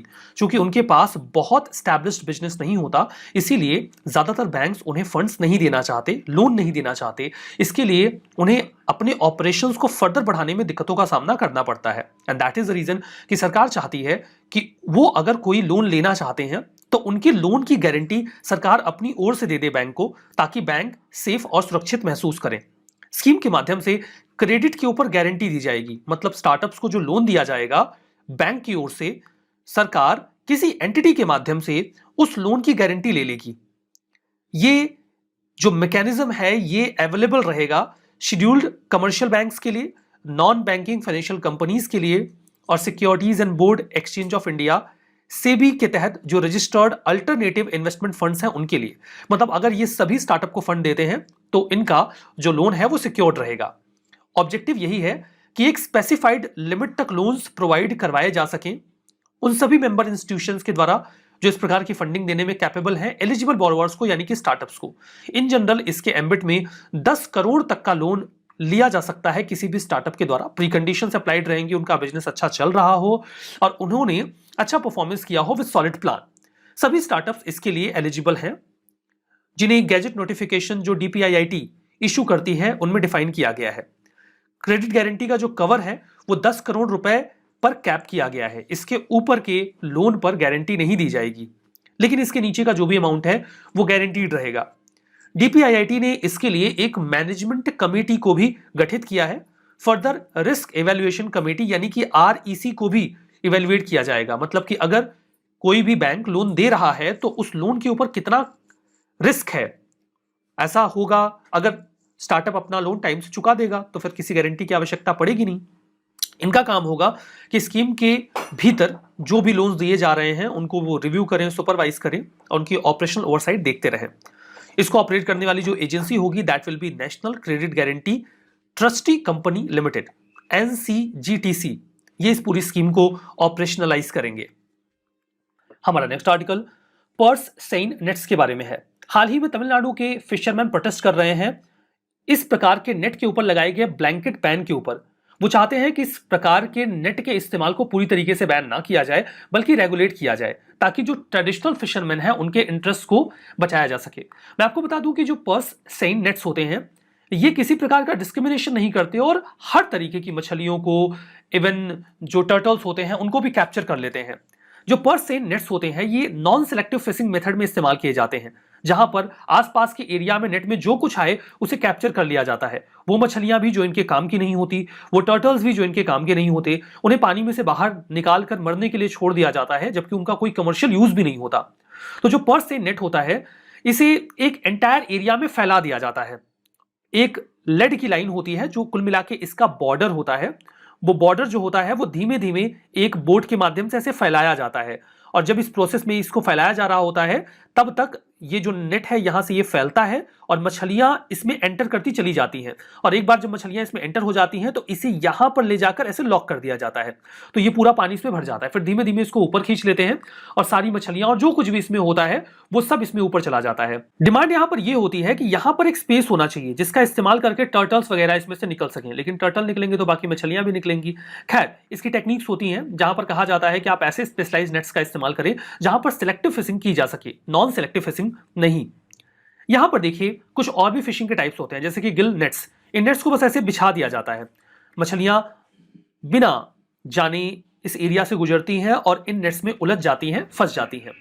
Further bull trawling, इसमें दो शिप जो होते हैं वो जो नेट है उसको इस तरीके से खींचते हैं और उसमें मछलियां कैप्चर हो जाती हैं। फिर बॉटम ट्रॉलर, ये सबसे खतरनाक तरीका है फिशिंग करने का, जहां पर समंदर के बिल्कुल तली से मछलियों को खींच के पकड़ा जाता है। इसे अक्सर रोकने की कोशिश की जाती है बॉटम ट्रॉलर्स को। हमारा नेक्स्ट आर्टिकल नोबेल प्राइज जो इकोनॉमिक साइंसेस में दिया गया है 2022 का, उसके बारे में है। हाल ही में रॉयल स्वीडिश अकेडमी ने 3 लोगों को 2022 का नोबेल प्राइज दिया है, जिसमें एक है Ben S बर्नानके, Douglas W diamond और फिलिप एच डेविक। तो बनानके इसमें एक बहुत ही प्रोमिनेंट नाम है, बाकी 2 लोगों का कंट्रीब्यूशन भी काफी सिग्निफिकेंट है। जो वर्क है चाहे वो बेन बनानके का हो, डगलस डायमंड का हो या फिलिप डेविक का हो, इन सभी लोगों का जो मेजर रोल रहा है वो इस बात में रहा है कि इन्होंने हाईलाइट किया बैंक्स के रेगुलेशंस, बैंकिंग क्राइसिस और फाइनेंशियल क्राइसिस क्यों आते हैं, उन्हें कैसे मैनेज किया जा सकता है, बैंकिंग सिस्टम का इकोनॉमी में क्या रोल होता है। अब आपको लग रहा होगा कि इतनी छोटी सी बात बताने के लिए इन्हें नोबेल प्राइज क्यों दे दिया गया। बैंकिंग सिस्टम कितना सिग्निफिकेंट है इकोनॉमी के लिए ये हम सभी लोग जानते हैं, और अगर वो कोलैप्स होता है तो इकोनॉमी पर क्या प्रभाव पड़ता है ये अभी वेल नोन है। एक्चुअली में ये वेल नोन नहीं था, इसे वेल नोन इन लोगों के द्वारा बनाया गया। इनिशियली बैंक्स को इकोनॉमी में वो तवज्जो नहीं दी जाती थी या उनकी सिग्निफिकेंस को वैसे नहीं देखा जाता था जैसे देखा जाना चाहिए। 1985 के ड्यूरेशन में इन लोगों ने बैंकिंग सिस्टम का इकोनॉमी में रोल रीडिफाइन किया और बताया कि ये कैसे इकोनॉमी को प्रभावित करते हैं और अगर इनके साथ छेड़छाड़ की जाए, इन पर ध्यान ना दिया जाए तो इकोनॉमी को क्या नुकसान हो सकता है। तो एक्चुअली में जो आज आप जानते हैं कि बैंकिंग सिस्टम इकोनॉमी के लिए कितना इंपॉर्टेंट है, इसे हाईलाइट करने का काम इन लोगों के द्वारा 1985 के ड्यूरेशन से किया गया है, और तब ये फैक्ट आज इतना वेल नोन, इतना कॉमन है कि आपको लगता है कि इसके लिए नोबेल प्राइज मिल गया। बट इन्होंने जो रिवील किया वो और भी ज्यादा सिग्निफिकेंट है। जैसे सबसे पहले बेन एस बनानके की बात करते हैं। इनका जो प्राइमरी फोकस रहा स्टडी का that was on great depression of 1930s, जिसके बारे में आप वर्ल्ड हिस्ट्री में पढ़ते हैं इंटर वॉर पीरियड में। Inter war period first world war और सेकेंड वर्ल्ड वॉर के बीच का समय है। तो वर्ल्ड वॉर 1 और वर्ल्ड वॉर 2 के बीच का समय है, that is inter war period, और उसी दौरान आया था द ग्रेट डिप्रेशन जिसने पूरी दुनिया को अपनी चपेट में लिया था, इंक्लूडिंग ब्रिटिश इंडिया। वो अभी तक की मॉडर्न हिस्ट्री का सबसे वर्स्ट इकोनॉमिक क्राइसिस बताया जाता है। लोग बिल्कुल परेशान हो गए थे, लोगों की जॉब चली गई थी, economic crisis at its peak था, लोगों के पास खाने को नहीं था, मतलब बहुत ज़्यादा बुरी हालत थी उस इकोनॉमिक क्राइसिस में। इन्होंने स्टैटिस्टिकल एनालिसिस के माध्यम से ये शो किया, ये बताया कि किस तरीके से बैंक्स का फेल होना एक सिग्निफिकेंट डिसिसिव रोल प्ले करता है इस 1930s के डिप्रेशन में। लेकिन इनकी बात केवल इतनी नहीं है, उन्होंने एक चीज और फोकस की। जैसे सबसे पहले तो उन्होंने बताया कि किस तरीके से बैंक्स फेल हुए और उसके बाद ग्लोबल डिप्रेशन आ गया, ये ठीक है। बैंक, इन्होंने ये भी बताया कि जो बैंक रन होते हैं ये डिसिसिव फैक्टर प्ले करते हैं अगर कोई क्राइसिस चल रहा है तो उसको लेकर। बैंक रन क्या होता है, अगर आपको ये लगे कि बैंक में पैसा नहीं है और बैंक आपका पैसा वापस नहीं कर पाएगा, तो सब लोग एक साथ इकट्ठा बैंक से पैसा मांगने के लिए चले जाते हैं, और उसके बाद अगर बैंक आपको पैसा देने की हालत में होगा भी तो नहीं दे पाएगा, बिकॉज बैंक आपका सारा पैसा जो आप डिपॉजिट करते हैं वो अपने पास रखता नहीं बल्कि लोन में दे देता है, और वो पैसा जब वापस मिलेगा तब वो आपको मिल पाएगा ना, जो आपने डिपॉजिट किया है। तो ये इतना ग्रेजुअली होता है कि इसमें बैंकिंग सिस्टम को कोई प्रॉब्लम होती नहीं है, वो इधर से लेते रहते हैं, आपको देते रहते हैं, इधर से आपसे पैसा लेके और जो लोन है उसको देते रहते हैं, तो ये पूरा मैकेनिज्म चलता रहता है। बट ऑल ऑफ सडन आप बैंक से पैसा मांगोगे तो कहां से लाके देगा वो? तो ऐसी सिचुएशन को बैंक रन कहा जाता है, जब लोग अचानक से बैंक से अपना पैसा मांगने पहुंच जाते हैं और बैंक वो पैसे पे नहीं कर पाता। तो बैंक रन कैसे डिसिसिव फैक्टर रोल प्ले करता है एक क्राइसिस में, ये इन्होंने हाईलाइट किया। इन्होंने जो बैंकिंग रेगुलेशन की फंक्शनिंग है उसके ऊपर भी अपनी जो स्टडी है वो कंडक्ट की। इन जनरल क्या माना जाता था पहले कि बैंक्स फेल कर गए, उसके बाद इकोनॉमिक क्राइसिस आ गया और ये इकोनॉमिक क्राइसिस ग्रेट डिप्रेशन में कन्वर्ट हो गया। लेकिन बनानके की स्टडी कुछ और कहती है। उन्होंने कहा ऐसा नहीं हुआ था, पहले इकोनॉमी कोलैप्स करी थी, उसके बाद बैंक फेल हुए थे और फिर ये ग्रेट डिप्रेशन में कन्वर्ट हो गया था। तो मतलब इन्होंने सारा ग्रेट डिप्रेशन का ठीकरा बैंक्स के फेल होने पे नहीं फोड़ा है, बल्कि उसके पहले के इकोनॉमिक क्राइसिस या इकोनॉमिक रिसेशन पे फोड़ा है। उन्होंने कहा कि अगर उस इकोनॉमिक रिसेशन के समय पे बैंकिंग सिस्टम को थ्राइविंग और स्ट्रांग बनाने की कोशिश की गई होती तो ये इकोनॉमिक डिप्रेशन में कन्वर्ट होता ही नहीं, जो कि अभी तक का एक कन्वेंशनल माइंडसेट था कि बैंक फेल हो गए तो डिप्रेशन आ गया, ग्रेट डिप्रेशन आ गया। उन्होंने कहा नहीं, इसके पहले जो रिसेशन आया उसकी वजह से बैंक्स फेल हुए और फिर ये ग्रेट डिप्रेशन में कन्वर्ट हुआ। तो इनकी ये जो इंसाइट है इसने हमें उस समय के क्राइसिस को समझने में मदद की और आगे हम इसके लिए तैयार हो सके। जब 2008 का क्राइसिस आया था तो बनानके जी यूएस के सेंट्रल बैंक, जैसे इंडिया का आरबीआई है, फेडरल रिजर्व, उसके हेड हुआ करते थे, तो उनके पास जो भी जानकारी थी, जो भी एनालिसिस था, उसको उन्होंने पॉलिसी में कन्वर्ट किया और यूएसए को स्टेबलाइज करने का प्रयास किया। ये तो हो गया बनानके का कंट्रीब्यूशन। बात करते हैं डगलस डब्ल्यू डायमंड और फिलिप एच डिविक की। तो दोनों ही लोगों ने थ्योरेटिकल मॉडल तैयार किया कि बैंक्स कैसे एग्जिस्ट करते हैं, उनका सोसाइटी में क्या रोल होता है, and that is the reason ये काफी वल्नरेबल होते हैं रूमर्स को लेकर। वो किस तरीके से एक मैच्योर रोल प्ले करते हैं सोसाइटी में। एक सिंपल सी एनालॉजी इनके द्वारा ली गई थी, एक मतलब एग्जाम्प्लिफिकेशन किया गया था कि आप जब बैंक्स को कोई भी अमाउंट देते हैं तो इट विल बी एक्सपेक्टेड कि आप जब भी बैंक से डिमांड करेंगे, अगर वो डिमांड डिपॉजिट में है तो वो आपको तुरंत मिलेगा। लेकिन बैंक अगर किसी व्यक्ति को, इंडिविजुअल को एक सर्टेन टाइम पीरियड के लिए लोन देता है तो वो लोन तुरंत चुकाने को नहीं कह सकता। तो बैंक इस तरीके से एक मैच्योरिटी वाला रोल प्ले करता है। यहां पर अगर आपने मिसमैच क्रिएट किया तो बैंक को प्रॉब्लम होगी। लाइक बैंक जिसको लोन दे चुका है वो उससे तुरंत पैसे नहीं मांग सकता, लेकिन आप मांग सकते हैं। लेकिन अगर ये प्रोसेस अचानक से हुआ बैंक रन की सिचुएशन में तो बैंक इसे मैनेज नहीं कर पाता। इस चीज को एक्नॉलेज करना होगा कि बैंकिंग सिस्टम इसी तरीके से काम करता है और वो कितना सोसाइटी के लिए इंपॉर्टेंट है। क्या कारण है कि बैंक कोलैप्स कर जाता है और बैंक बहुत वल्नरेबल होते हैं रूमर्स को लेकर, जिससे नुकसान होता है। तो बैंकिंग रेगुलेशन इस तरीके से बनने चाहिए कि ये रूमर्स बैंक को प्रभावित ना करें। इसीलिए बैंक रन से बचाने के लिए इन लोगों ने एक जो सॉल्यूशन प्रपोज किया, that was deposit insurance from the government, और इसे आज लगभग मोस्ट ऑफ द कंट्रीज में फॉलो किया जाता है, जहां पर आप जो भी पैसा डिपॉजिट करते हैं उसे इंश्योर किया जाता है, गवर्नमेंट की ओर से बैकिंग दी जाती है। लाइक अभी जो बैंक में आपने पैसे जमा किए हुए हैं वो 5 लाख तक इंश्योर्ड है। अगर बैंक फ्रॉड करता है या फिर बैंक आपके पैसे नहीं चुका पाता किसी भी कारण से, तो आपका 5 लाख तक का अमाउंट आपको वापस मिल जाएगा। इन दैट केस अगर आप उससे कम अमाउंट बैंक में डिपॉजिट कर रहे हैं, जो कि एक बहुत बड़ी आबादी करती है, और ऐसा लगे कि बैंकिंग सिस्टम अच्छा काम नहीं कर रहा है, तो आप बैंक रन के लिए नहीं जाएंगे, बिकॉज यू नो कि आपका 5 लाख सेफ है। ठीक है, तो ये एक तरीका था जिससे बैंक्स को बचाया जा सकता है। तो ये तरीके इन्होंने इजाद किए। जो डायमंड है उन्होंने ये बताया कि सोसाइटली बहुत इंपॉर्टेंट फंक्शन बैंक्स परफॉर्म करते हैं। सेवर्स एंड बोरोवर्स के बीच का एक बहुत इंपॉर्टेंट लिंक है। बोरोवर्स की जो क्रेडिट वर्दिनेस है वो बैंक अच्छे से जज कर सकता है। आप अपना पैसा किसे दे दोगे ऐसे ही, आपको नहीं पता ना वो एक अच्छा व्यक्ति है कि नहीं, वो आपके पैसे वापस करेगा कि नहीं, लेकिन बैंक इस चीज को समझता है। तो बैंक इस बीच में इमीडिएटर का काम करता है और आपके इन्वेस्टमेंट को सेफ रखता है। तो ये जो बैंक को लेकर पूरा इनका एनालिसिस था, जो इनसाइट थी, ये बहुत इंपॉर्टेंट है आज की इकोनॉमिक सिनेरियो में। दैट इज द रीजन कि इन्हें ये नोबेल प्राइज दिया गया है। हमारा नेक्स्ट आर्टिकल ग्रामीण उद्यमी प्रोजेक्ट के बारे में है। स्किल इंडिया ने अभी हाल ही में सर्टिफाई किया कई सारे कैंडिडेट्स को जिन्हें ट्रेन किया गया है स्किल उद्यमी प्रोजेक्ट के माध्यम से। जो ट्राइबल कम्युनिटी से बिलोंग करने वाले लोग हैं उन्हें ग्रामीण उद्यमी, ये एक बहुत ही यूनिक प्रकार का मल्टी स्किलिंग प्रोजेक्ट है जिसे फंड करता है नेशनल स्किल डेवलपमेंट कॉर्पोरेशन। ग्रामीण उद्यमी प्रोजेक्ट ट्राइबल यंगस्टर्स को पूरे भारत में स्किल करता है कुछ ऐसे कि उन्हें जॉब मिल सके और उन्हें माइग्रेट करके किसी अन्य शहर में ना जाना पड़े। ग्रामीण उद्यमी योजना को इंप्लीमेंट किया जा रहा है संसदीय परिसंकुल योजना के भीतर। 6 राज्यों में इसे इंप्लीमेंट किया गया है। 2000 महाराष्ट्र, राजस्थान, छत्तीसगढ़, मध्य प्रदेश, झारखंड और गुजरात। ट्रांसपोर्टेशन, बोर्डिंग और लॉजिंग, मतलब जिसे भी ट्रेन किया जा रहा है, जो भी ट्रेनिंग इंस्टीट्यूट है, वो जो भी लोग ट्रेन किए जा रहे हैं उनके आने जाने का खर्च, उनकी बोर्डिंग और उनके रहने की व्यवस्था वही लोग करेंगे। उनका खर्च कोई नहीं रहेगा और इस तरीके से ट्रेन किया जाएगा कि लोकल इकोनॉमी में उन्हें जॉब मिल सके। एग्रीकल्चर, फिशरीज या फॉरेस्ट रिलेटेड रोल को लेकर उन्हें ट्रेन किया जाएगा ताकि वो जो अपकमिंग सेक्टर्स हैं जैसे कि construction, food processing, handicraft, health care, BFSI या आईटीएस, इसमें अपनी जो जॉब है उसको सिक्योर कर सके। कंटेंट और करिकुलम भी इस तरीके से डिसाइड किया गया है ताकि उनको एम्प्लॉयबिलिटी स्किल मिले, उन्हें जॉब मिले, उनको फाइनेंशियल और डिजिटल लिटरेसी दी जाए और एंटरप्रेन्योरशिप मॉड्यूल ऐसे बनाए गए हैं कि उन्हें स्किल आए कि जॉब कैसे अटेन करनी है। ये सारा मामला ग्रामीण उद्यमी प्रोजेक्ट के बारे में। हमारा next article national highways infra trust नाई के इनविट्स के बारे में है। देखिए, union minister of road transport and highways ने यह बोला कि नाई का जो इनविट है वो 3800 करोड़ रुपीस और रेज करने वाला है मार्केट से, यानी कि लोगों से।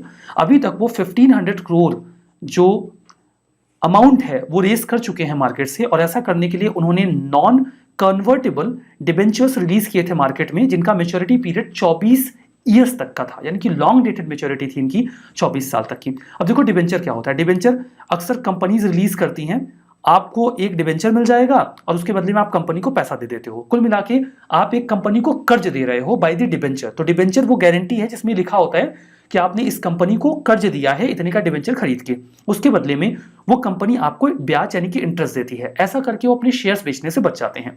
तो डिबेंचर 2 तरीके के होते हैं। एक होता है कन्वर्टेबल डिबेंचर, जैसे 24 साल का डिबेंचर है ना, तो वो बोलेंगे कि चलो अच्छा 10 साल के बाद हम आपको ऑप्शन दे देंगे कि आप चाहो तो अपना डिबेंचर कंपनी के शेयर में कन्वर्ट कर लो, तो उसे कहते हैं कन्वर्टेबल डिबेंचर। जो नॉन कन्वर्टेबल डिबेंचर होते हैं उसमें वो साफ साफ बोलते हैं कि देखो भाई, आप हमको पैसा दे रहे हो, हम आपको ब्याज देंगे, हम शेयर वेयर नहीं देंगे कंपनी का, तो एंड ऑफ द डे आपको आपका पूरा पैसा वापस मिल जाएगा और उस पर जो ब्याज आपको दे रहे हैं वो तो मिल रहा है। तो इसका मतलब होता है नॉन कन्वर्टेबल डिबेंचर, और 24 साल का मेच्योरिटी पीरियड, मतलब लॉन्ग डेटेड मेच्योरिटी है इसकी। अब यहाँ पे एक मामला आ रहा है कि वो इनविट के माध्यम से पैसा निकाल रहे हैं। इनविट, अब इनविट क्या होता है? इनविट देखिए एक प्रकार का ट्रस्ट होता है। हमने यहाँ पे एक ट्रस्ट बना दिया। ये बिल्कुल म्यूचुअल फंड जैसा होता है। जैसे आपको नहीं पता कि कहाँ इन्वेस्टमेंट करना है ना, तो आप म्यूचुअल फंड को पैसे दे देते हो, फिर म्यूचुअल फंड वाले स्मार्टली उसमें इन्वेस्टमेंट करते हैं, कुछ कमीशन खुद रखते हैं, बाकी आपको प्रॉफिट देते हैं। इनविट बिल्कुल ऐसा ही होता है। इनविट एक ट्रस्ट है। अब यहाँ पे जो कई सारे लोग होते हैं, जैसे कि कंपनीज हो गई, इंडिविजुअल्स हो गए, वो अपना पैसा इनविट में डालते हैं। अब इनविट म्यूचुअल फंड से इस लिहाज से डिफरेंट है, बिकॉज जब आप इनविट में अपना पैसा डाल रहे हैं, तो जैसा कि मैंने आपको बताया कि देखिए इसका फुल फॉर्म क्या है। इसका फुल फॉर्म है इंफ्रास्ट्रक्चर इन्वेस्टमेंट ट्रस्ट। इनविट का फुल फॉर्म क्या है? इंफ्रास्ट्रक्चर इन्वेस्टमेंट ट्रस्ट, यानी कि जो पैसा इसमें जाएगा वो इंफ्रास्ट्रक्चर प्रोजेक्ट्स में ही लगाया जाएगा। तो आपको पता होगा कि आपका पैसा जहां लगने वाला है वो इंफ्रास्ट्रक्चर प्रोजेक्ट्स ही होंगे और उसके बाद आपको इसमें से फायदा मिलेगा। ऐसा ही जब रियल स्टेट के लिए ट्रस्ट बनाया जाता है ना, तो उसको रीट्स बोलते हैं। तो रियल स्टेट इन्वेस्टमेंट ट्रस्ट होता है, उसमें जो पैसा उस ट्रस्ट में डालते हैं लोग, इंडिविजुअल्स, कंपनीज, वो पैसा रियल स्टेट में इन्वेस्ट होता है। तो कुल मिला के ट्रस्ट है म्यूचुअल फंड जैसा, जिसमें आप अपना पैसा लगाओ और ये रियल स्टेट में इन्वेस्ट होगा। इसके लिए एक रेगुलेशन लाया गया था 2014 में सेबी के द्वारा, इंफ्रास्ट्रक्चर इन्वेस्टमेंट ट्रस्ट रेगुलेशन 2014। इसके माध्यम से बताया गया कि किस प्रकार से इसमें इन्वेस्टमेंट हो सकता है। ये बिल्कुल म्यूचुअल फंड के स्ट्रक्चर पे ही काम करता है। इसमें ट्रस्टी होते हैं, स्पॉन्सर्स होते हैं, इन्वेस्टमेंट मैनेजर होते हैं, प्रोजेक्ट मैनेजर होते हैं, जो आपका पैसा सही से इन्वेस्ट करेंगे और आपको प्रॉफिट लाकर देंगे। अब ये जो नाई का इनविट है, इसमें जो पैसा लाया जा रहा है, ये इसलिए हम इकट्ठा कर रहे हैं ताकि नेशनल मोनेटाइजेशन पाइपलाइन जो गवर्नमेंट का प्रोजेक्ट है उसे सपोर्ट कर सके। अब जो नेशनल मोनेटाइजेशन पाइपलाइन गवर्नमेंट का इंफ्रास्ट्रक्चर प्रोजेक्ट है, इसमें ब्राउनफील्ड प्रोजेक्ट्स को पिक किया गया है उसमें इन्वेस्टमेंट करने के लिए। ब्राउनफील्ड प्रोजेक्ट्स ऐसे प्रोजेक्ट्स होते हैं जिनमें पहले से वो प्रोजेक्ट एग्जिस्ट करते हो। मान लो एक कंपनी है, अब इसको और बढ़ाना है, तो इसे ब्राउनफील्ड इन्वेस्टमेंट कहा जाएगा। ग्रीनफील्ड इन्वेस्टमेंट का मतलब ये होता है कि कुछ भी नहीं है, नए सिरे से काम शुरू होगा, तो ग्रीनफील्ड इन्वेस्टमेंट होता है। ब्राउनफील्ड जब एक्जिस्टिंग स्ट्रक्चर में आप पैसे डाल के उसे एक्सपेंड करते हो तो ब्राउनफील्ड होता है। तो national monetisation pipeline brownfield sector में इन्वेस्टमेंट करने के लिए लाई गई एक योजना है। तो नाई इन्वेट जो है, इसे नाई के द्वारा इंडियन ट्रस्ट एक्ट के माध्यम से 1882 से स्टैब्लिश किया जाता है। सेबी इसके लिए रेगुलेशंस लाती है। और देखिए, यूनियन कैबिनेट ने अभी अप्रूव कर दिया नाई का इन्वेट दिसंबर 2019 में कि आप पैसा इकट्ठा करो और जो इंफ्रा फंड है उनको आप इंफ्रास्ट्रक्चर में अपना इन्वेस्टमेंट करो। तो इसे इंडियन ट्रस्ट एक्ट 1982 के तहत स्टैब्लिश किया जाता है और इसके लिए रेगुलेशन 2014 में भी लाए गए हैं। तो ये तो मामला नाई इन्वेट का हो गया, उम्मीद करते हैं समझा होगा। हमारा नेक्स्ट आर्टिकल RBIH के बारे में है, रिजर्व बैंक इनोवेशन हब के बारे में है। अच्छा, सुन के रिजर्व बैंक ऑफ इंडिया जैसा फील नहीं आया है? एक्चुअली में ये रिजर्व बैंक ऑफ इंडिया का ही पार्ट है, आपको आइडिया लग गया होगा। इंडिया पोस्ट पेमेंट बैंक ने रिजर्व बैंक इनोवेशन हब के साथ कोलैबोरेशन करके फाइनेंशियल प्रोडक्ट्स एंड सर्विसेज को इस तरीके से फ्रेम किया जाए कि उसमें नए इनोवेशंस आए, उसके प्रयास किए हैं। सबसे पहले तो हम RBIH की बात कर लेते हैं। ये होली ओन्ड सब्सिडरी है RBI की, मतलब RBI की ही सब्सिडरी है ये। इसको इसलिए RBI ने सपोर्ट मतलब बनाया था ताकि हम प्रमोट और फैसिलिटेट कर सकें ऐसा एनवायरनमेंट जहां पर इनोवेशन को बढ़ावा मिले। कहां पर? फाइनेंशियल सेक्टर में, ताकि जो फाइनेंशियल सर्विसेज दी जाती हैं उन्हें और बढ़िया और इनोवेटिव तरीके से दिया जा सके, लोग फाइनेंशियल सर्विसेज को आसानी से एक्सेस कर पाएं।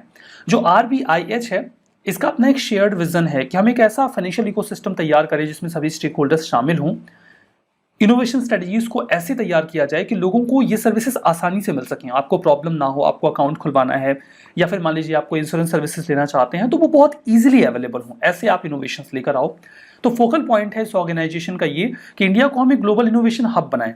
किस फील्ड में? फाइनेंशियल सेक्टर प्रोवाइडर्स में। फिनटेक इनोवेशन हब के तौर पे policy makers, technologist, academia, investor community को सबको साथ लेकर आएंगे और इंडिया को एक ग्लोबल इनोवेशन हब बनाएंगे। नेटवर्क जो है वो इस तरीके के आइडियाज जनरेट करता है कि हम नई कैपेबिलिटीज को इंक्यूबेट कर सकें। इंक्यूबेट करने का मतलब ये होता है कि हम उसे बढ़ा सकें, जैसे मुर्गी अंडे को इंक्यूबेट करती है। इंक्यूबेट करने का मतलब होता है वो परिस्थितियां देना जिसमें कोई भी चीज ग्रो कर सकती हो। हमें सस्टेनेबल, सिक्योर और फ्रिक्शनलेस फाइनेंशियल सर्विसेज प्रोवाइड करवानी है बिलियन, जो 1 बिलियन इंडियंस हैं उनको, तो हमें इसके लिए बढ़िया इनोवेशंस लाने होंगे। हमारा नेक्स्ट आर्टिकल इंडिया में कोल की कंडीशन के बारे में है। ग्लोबल एनर्जी मॉनिटर, जो कि शॉर्ट में आप इसको जम कह सकते हो, ये एक फर्म है। ये फ्यूल सोर्स जो भी दुनिया भर के हैं जो इस्तेमाल हो रहे हैं अलग अलग देशों में, उनका यूटिलाइजेशन ट्रैक करते हैं कि कहाँ पर किस तरीके का फ्यूल इस्तेमाल हो रहा है। इन्होंने इंडिया के बारे में ये बोला कि इंडिया की जो भी कोल माइंस हैं उनका केवल 2/3 ही हम यूटिलाइज कर पा रहे हैं, और कुछ तो बड़ी माइंस हैं जिनका 1% ही अभी तक हम यूटिलाइज कर पाए हैं। उनमें बहुत सारा कोल है जो अभी तक यूज नहीं हुआ है। इंडिया में कोल की कंडीशन के बारे में बात करते हैं। इंडिया सेकंड लार्जेस्ट प्रोड्यूसर भी है और कंज्यूमर भी है कोल का। फर्स्ट कौन है? ऑफकोर्स चाइना है। झारखंड सबसे बड़ा कोल प्रोड्यूसिंग स्टेट है इंडिया का, ये तो नोन फैक्ट है। कुछ और भी राज्य हैं जहां पर कोल मिलता है, जैसे कि ओडिशा, छत्तीसगढ़, वेस्ट बंगाल, मध्य प्रदेश, तेलंगाना और महाराष्ट्र। कोल जो है वो लगभग 55% इंडिया की एनर्जी नीड को पूरा करता है। कोल के कुछ टाइप्स होते हैं, 4 फंडामेंटल टाइप्स होते हैं इसके। पहला है एंथ्रासाइट। एंथ्रासाइट जो है वो बेस्ट क्वालिटी का कोल होता है। इसमें 80 to 95% कार्बन कंटेंट होता है, धीमे धीमे जलता है, ब्लू कलर की इसमें फ्लेम निकलती है और इसकी कैलोरीफिक वैल्यू भी हाईएस्ट होती है, मतलब बहुत अच्छी एनर्जी रिलीज करता है जलने के दौरान। दुर्भाग्य की बात यह है कि ये केवल जम्मू कश्मीर में मिलता है और वो भी बहुत कम क्वांटिटी में। मतलब जो बेस्ट क्वालिटी का कोल है हमारे पास वो बहुत कम मात्रा में है, हमारे पास ज़्यादा एंथ्रासाइट है नहीं, तो इसलिए हमें कई बार एंथ्रासाइट को इंपोर्ट करना पड़ता है अगर कोई स्पेसिफिकली किसी इंडस्ट्री में उसकी रिक्वायरमेंट है तो। जो दूसरा टाइप है दैट इज बिटुमिनस। इसमें 60 to 80% कार्बन कंटेंट होता है, थोड़ा बहुत मॉइस्चर कंटेंट भी होता है। मॉइस्चर कंटेंट होगा ना तो जलने में दिक्कत ज़्यादा होगी, धुआं निकलेगा, तो खैर ज़्यादा नहीं होता है। इसकी भी जो कैलोरीफिक वैल्यू है वो अच्छी होती है, लाइक ये भी अच्छी एनर्जी प्रोड्यूस करता है इनफैक्ट। तो झारखंड, वेस्ट बंगाल, ओडिशा, छत्तीसगढ़ और मध्य प्रदेश, ये कुछ ऐसे राज्य हैं जहां पर ये कोल पाया जाता है। तो कुल मिला के जो मेजरली कोल हमारे यहाँ पाया जाता है दैट इज बिटुमिनस। एंथ्रासाइट बहुत कम पाया जाता है। तीसरा है लिग्नाइट। लिग्नाइट ब्राउन कलर का होता है। इसमें 40 से 55% का कार्बन कंटेंट होता है। जैसे क्या होता है, कोल कैसे बनता है, लकड़ी या कोई ऑर्गेनिक मटेरियल जो है वो दब गया तो बहुत लंबे समय में धीमे धीमे वो कोल में कन्वर्ट हो जाता है। तो कोल के कन्वर्जन का जो इंटरमीडिएट स्टेज होता है, मतलब ये लकड़ी से मान लीजिए कोल बन रहा है, ये यहाँ पे पहुंचा है, यहाँ पहुंचेगा तो कोल बन जाएगा। तो ये जो सेकंड वाला फेज होगा या जो इंटरमीडिएट फेज होगा इसे आप लिग्नाइट बोलते हो। मतलब ये एक प्रोसेस है कि लकड़ी से कोल बन रहा है बट पूरा बन नहीं पाया है। मॉइस्चर कंटेंट बहुत ज़्यादा होता है तो धुआं खूब निकलता है। वो बोलते हैं जहाँ आग होगी तो वहाँ धुआं होगा, तो यहाँ धुआं ही होता है, आग तो कम ही होती है। राजस्थान, लखीमपुर जो आसाम में है और तमिलनाडु, यहाँ पर ये जो लिग्नाइट कोल है ये पाया जाता है। फिर सबसे खराब क्वालिटी का जो कोल होता है दैट इज पीट। इसमें तो 40% से भी कम कार्बन कंटेंट होता है। ये समझिए कि कोयला बनने की शुरुआत ही होती है तो लकड़ी की तरह ही जलता है ये, मतलब धुआं धुआं ही होता है, एनर्जी तो क्या ही निकलती है इसमें से। तो यहाँ पर देखिए एक क्वेश्चन आया है 2020 के यूपीएससी प्रीलिम्स में ऑन कोल। कोल ऐश में आपको मिलता है आर्सेनिक, लेड और mercury. Coal fire power plants sulphur dioxide और नाइट्रोजन के ऑक्साइड्स एनवायरमेंट में रिलीज करते हैं और हाईएस्ट कंटेंट ऑब्जर्व किया जाता है इंडिया के कोल में। ये तीन के तीनों ही स्टेटमेंट करेक्ट हैं, सो डी वाज द आंसर। हमारा नेक्स्ट आर्टिकल प्रधानमंत्री आवास योजना अर्बन के बारे में है। प्रधानमंत्री आवास योजना अर्बन अवार्ड्स 2021 के भी हाल फिलहाल में अनाउंस किए गए। उत्तर प्रदेश को इसमें फर्स्ट पोजीशन मिली है, मध्य प्रदेश को सेकंड और तमिलनाडु को थर्ड। गुजरात को 5 स्पेशल कैटेगरी में अवार्ड्स मिले हैं। मिशन की बात करें तो हाउसिंग फॉर ऑल का ऑब्जेक्टिव था 2022 तक, जब भारत ने अपने 75 ईयर्स कंप्लीट किए इंडिपेंडेंस के। अब इसका असेसमेंट रिपोर्ट आए तो पता चले कि अभी जो टाइम कंप्लीट हुआ है इसमें कितना काम हो चुका है, क्या कुछ काम है जो बाकी रह गया है, टारगेट्स मीट हुए हैं या नहीं। 2015 से 2022 के बीच में इस मिशन को कंप्लीट करना था। Union ministry of housing and urban affairs इसे इंप्लीमेंट कर रही है। सेंट्रल असिस्टेंस दिया जाता है अर्बन लोकल बॉडीज को, ताकि और भी कई सारी इंप्लीमेंटिंग एजेंसीज को स्टेट्स एंड यूटीज में, ताकि इस प्रोग्राम को इंप्लीमेंट किया जा सके। इसके 4 बेसिक कंपोनेंट्स हैं। पहला है in situ rehabilitation of existing slum dwellers. Slum में रहने वाले जो भी एरियाज हैं, जो लोग हैं, उसमें लैंड को एक रिसोर्स की तरह यूज़ किया जाएगा प्राइवेट पार्टिसिपेशन के माध्यम से। कई बार आपने देखा होगा कि एक स्लम का जो एरिया होता है वहाँ पर एक बिल्डिंग बना दी जाती है और उसमें जो स्लम में जो लोग पहले से रह रहे होते हैं उन सभी लोगों को उसमें एक एक फ्लैट दिया जाता है ताकि वो अच्छे से रह सकें और उसके बदले में वो ज़मीन दे देते हैं। तो यहाँ पर जो लैंड है वो एक रिसोर्स की तरह इस्तेमाल हो रहा है। प्राइवेट कंपनी उस पर बिल्डिंग बना देंगे, ऊपर के फ्लोर्स वो इस्तेमाल करें या कोई भी एक फ्लैट वो उनको दे देते हैं, बाकी के फ्लैट्स उनके काम के हो गए, उससे वो पैसे कमा लेंगे और जो स्लम ड्वेलर्स हैं उन्हें साफ सुथरे बढ़िया से फ्लैट्स मिल जाएंगे। तो इस तरीके के मैकेनिज्म ऑप्ट किए जाते हैं। क्रेडिट लिंक्ड सब्सिडी होती है। आप लोन ले लीजिए घर बनाने के लिए, उसके सब्सिडी में आपको मतलब जो आप ब्याज भरोगे उसमें छूट मिल जाएगी, सरकार भर देगी थोड़ा बहुत। अफोर्डेबल हाउसिंग, आपको पैसे मिल जाते हैं, सरकार 1,20,000 के आसपास दे देती है और आप अपना घर बनवा सकते हो, एक कमरा बनवा सकते हो, एक बरामदा बन जाता है। सब्सिडी दी जाती है बेनिफिशियरी लेड इंडिविजुअल हाउस को। अगर आप खुद से अपना घर बनवा रहे हो, कंस्ट्रक्शन कर रहे हो, उसमें कुछ बढ़ोतरी कर रहे हो तो आपको बैंक से लोन मिलता है, जो उसमें सब्सिडी सरकार अपनी ओर से दे देती है। फंडिंग की बात करें तो जो 4 कंपोनेंट हैं उनमें से 3 कंपोनेंट तो सेंट्रली स्पॉन्सर्ड है, मतलब राज्यों को अपना हिस्सा देना पड़ता है, बट एक इसका कंपोनेंट है that is credit linked subsidy. इसमें जो भी पैसा खर्च करना पड़ता है सब्सिडी के तौर पे वो केंद्र सरकार देती है। मतलब ये जो कंपोनेंट है ये सेंट्रल सेक्टर है। जो भी स्टैट्यूटरी टाउन्स हैं सेंसस 2011 के मुताबिक या जिनको नोटिफाई किया गया है वो सभी इस मिशन का हिस्सा बन सकते हैं। हमारा नेक्स्ट आर्टिकल पोक्कली राइस के बारे में है। जो पोक्कली फार्मर्स हैं उन्होंने हाल फिलहाल में मुलाकात की है और एक सेशन उन्होंने अटेंड किया जिसको एड्रेस किया गया है एग्रीकल्चरल ऑफिसर्स एंड फार्मर्स के द्वारा कोची में। अब पोक्कली राइस क्या होता है? देखिए, साल्ट वाटर रेजिस्टेंट वैरायटी है ये, जो काफ़ी लंबे पौधे होते हैं उनमें इस चावल को उगाया जाता है। अब ये साल्ट वाटर रेजिस्टेंट वैरायटी है तो एक बात तो इससे बिल्कुल साफ हो गई, ये कोस्टल एरियाज में ग्रो होगा। तो अगली लाइन आपको वही मिल रही है कि इसे केरला के कोस्टल रीजन में कल्टीवेट किया जाता है। तो थोड़ा बहुत आइडिया तो आपको लग जाता है अगर कोई स्पेसिफिकेशन आपको किसी चीज़ की पता हो तो। जो पोक्कली राइस है ये एक एंशिएंट फार्मिंग प्रैक्टिस से उगाया जाता है। क्योंकि कोस्टल एरिया में उगाते हैं तो वहाँ पानी अक्सर डूबा रहता है। ऐसी स्थिति में आप कोई ऐसी क्रॉप नहीं उगा सकते जिसमें पानी की रिक्वायरमेंट ना हो। तो जो पानी लगा रहता है उसमें एक तो ये पोक्कली राइस उगाया जाता है और उसके बाद फिर प्रॉन कल्चर ऑप्ट किया जाता है। प्रॉन कल्चर में झींगा कल्टीवेट किया जाता है उसी पानी में। अब देखिए ये दोनों एक दूसरे को कैसे मदद देते हैं। मतलब झींगा का जो कल्टीवेशन है, जो प्रॉन कल्चर है, उसकी मदद से जो और कई सारे जो प्रॉन वैरायटीज हैं उनको भी कल्टीवेट किया जाता है। इससे राइस कल्टीवेशन में भी मदद मिलती है। तो पोक्कली राइस जो है ये 1 फिश 1 राइस एनुअल साइकिल होती है। एक बार आप चावल उगा लो और एक बार जो प्रॉन कल्चर है उसको ऑप्ट कर लो। अब इसमें देखिए होता क्या है, ये जो प्रॉन है, झींगा या उसकी जो अदर स्पीसीज हैं, उनको फीड करने के लिए आप कुछ उनके लिए खाना पीना उसमें डालोगे, वो जो बचा रह जाता है वो उस सॉइल में जाके जम जाता है या इकट्ठा हो जाता है। बाद में जब आप उसमें राइस लगाओगे तो वो उसमें एक फर्टिलाइजर या मेन्योर की तरह काम करेगा। फर्दर जो प्रॉन्स हैं उनका जो एक्सक्रेटा है और बाकी के जो रेमिनेंट्स हैं वो भी फर्टिलाइजर की तरह काम करते हैं। मतलब जो प्रॉन्स आपने उसमें कल्टीवेट किए, उनका जो रेमिनेंट है, उनका एक्सक्रीमेंट है या एक्सक्रेटा है, फर्दर उनको जो आपने फीड दिया है, ये सब मिट्टी में जम जाएगा और ये आने वाली राइस की फसल के लिए एक मेन्योर की तरह काम करेगा। तो दोनों एक दूसरे के कॉम्प्लीमेंट्री हैं। ये क्लाइमेट रेजिलिएंट एग्रीकल्चर है। क्यों? क्योंकि अगर फ्लड आ भी गया ना तो इनको कोई फर्क नहीं पड़ता। आपका ये जो प्लॉन कल्चर है ये भी सेफ रहता है और राइस भी आराम से उगा रहता है। न्यूट्रिएंट्स का स्टोर हाउस है ये पोक्कली राइस। इसमें आपको फाइबर, प्रोटीन, कई सारे एंटीऑक्सीडेंट्स, इसके अलावा विटामिन ई, मिनरल जैसे कि आयरन, बोरॉन और सल्फर भी मिलते हैं। पोक्कली राइस को जीआई टैग दे दिया गया था 2007 में। तो आप इसके बारे में जानते रहिए।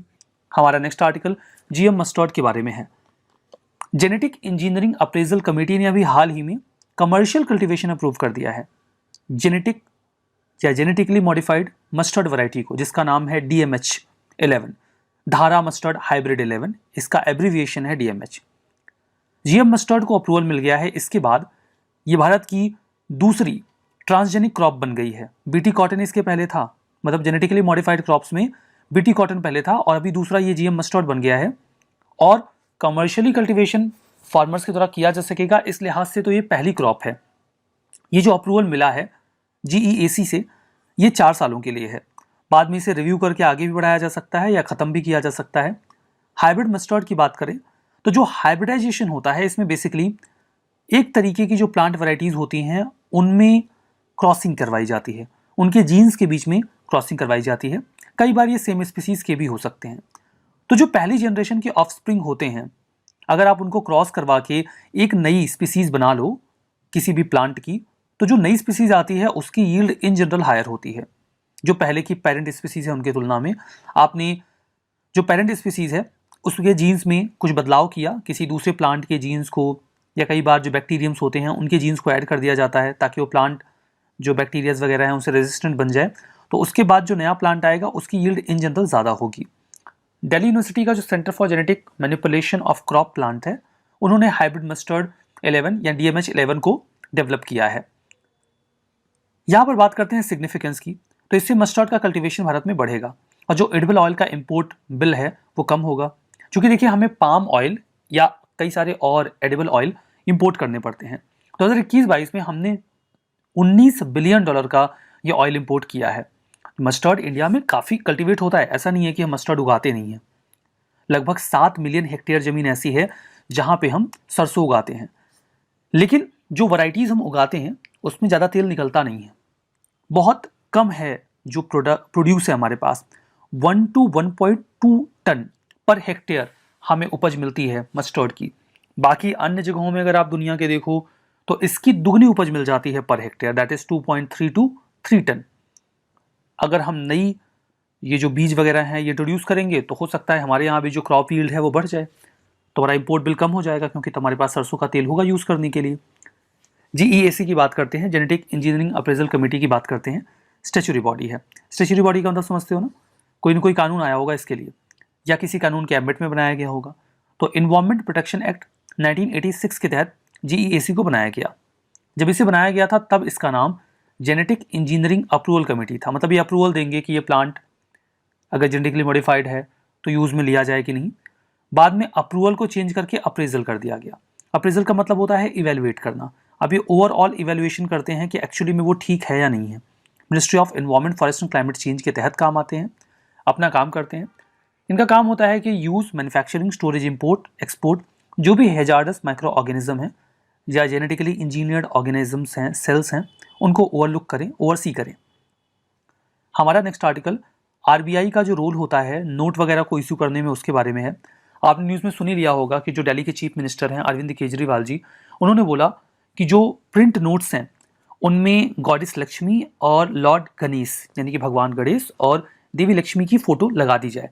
इससे इंडिया में इकोनॉमिक प्रॉस्पेरिटी आएगी। So this is an issue of faith, क्योंकि ऐसा माना जाता है कि गॉडेस लक्ष्मी और लॉर्ड गणेश ये प्रॉस्पेरिटी का सिंबल है। तो फेथ के बेसिस पे उन्होंने ऐसा कहा। तो क्या ये पॉसिबल है? और अगर ऐसा हो सकता है, मान लीजिए कि उनकी बात मान भी ली जाए, तो क्या प्रक्रिया होगी अगर नोट में ये बदलाव करने हैं? तो कौन करेगा ये बदलाव? सेक्शन 22 है आरबीआई एक्ट ऑफ 1934 का, जो कहता है कि बैंक नोट इशू करने का जो सोल राइट होगा वो आरबीआई के पास होगा। लेकिन इसी में सेक्शन 25 भी है, वो ये कहता है कि design, form, material bank note का क्या होगा ये तो सेंट्रल गवर्नमेंट अप्रूव करेगी। हालांकि ऐसा करते वक्त वो आरबीआई से रिकमेंडेशन लेंगे। मतलब आरबीआई का रोल तो है, लेकिन ये काम अल्टीमेटली सेंट्रल गवर्नमेंट के द्वारा किया जाएगा। आरबीआई का एक डिपार्टमेंट ऑफ करेंसी मैनेजमेंट है। मान लीजिए ऐसा कोई बदलाव करना है डिज़ाइन में, तो जो डिपार्टमेंट है वो डिज़ाइन तैयार करेगा और फिर वो डिज़ाइन वो आरबीआई को सबमिट कर देंगे। आरबीआई को ठीक लगेगा तो आरबीआई उसको गवर्नमेंट को दे देगी। तो प्रक्रिया क्या होगी? अगर ये बदलाव करना है, मान लीजिए कि बैंक नोट पे भगवान गणेश और माता लक्ष्मी की फोटो लगानी है, इस रेफरेंस में department of currency management design तैयार करेगा, डिज़ाइन जाएगा आरबीआई के पास और आरबीआई भेज देगी सरकार के पास। अगर सरकार भी अप्रूव कर देती है तो ये चेंज हो सकता है। बात करते हैं कॉइन्स की। कॉइनेज एक्ट 2011 है। इसमें यह कहा गया है कि सेंट्रल गवर्नमेंट के पास पावर होगा कि जो कॉइन है वो अलग अलग डिनोमिनेशन के जो भी तैयार किए जाएंगे, मिंट किए जाएंगे, उनका डिज़ाइन क्या होगा। आरबीआई का रोल काफ़ी लिमिटेड है। कॉइन्स के डिस्ट्रीब्यूशन को लेकर इनका रोल है। फर्दर ये गवर्नमेंट को बताते हैं कि कितने कॉइन्स की ज़रूरत है, इसमें इनका इतना ही रोल है। तो गवर्नमेंट क्वांटिटी जो कॉइन का है वो डिसाइड करती है। हालांकि ऐसा करते वक्त वो आरबीआई से इनपुट्स ले लेते हैं, क्योंकि उन्हें पता तो आरबीआई से ही चलेगा। 4 जगहों पर भारत में कॉइन्स मिंट किए जाते हैं, मुंबई, हैदराबाद, कोलकाता और नोएडा में। अगर हम बैंक नोट्स की बात करते हैं तो Ashok pillar bank notes for the first time ₹1 के नोट में 1949 में प्रिंट किए गए थे। इसके पहले नोट पर किंग जॉर्ज का पोर्ट्रेट हुआ करता था, तो उसे रिप्लेस कर दिया गया। ये नोट कुछ ऐसे दिखते थे जो 1949 में प्रिंट किए गए थे। उसके बाद महात्मा गांधी सीरीज के नोट आते हैं 1996 में। कुछ बदलावों के साथ महात्मा गांधी सीरीज के नोट 2005 में आते हैं और 2016 में डीमोनेटाइजेशन के बाद महात्मा गांधी सीरीज के नए नोट आते हैं। तो आज के इस सेशन में बस इतना ही। Thank you very much.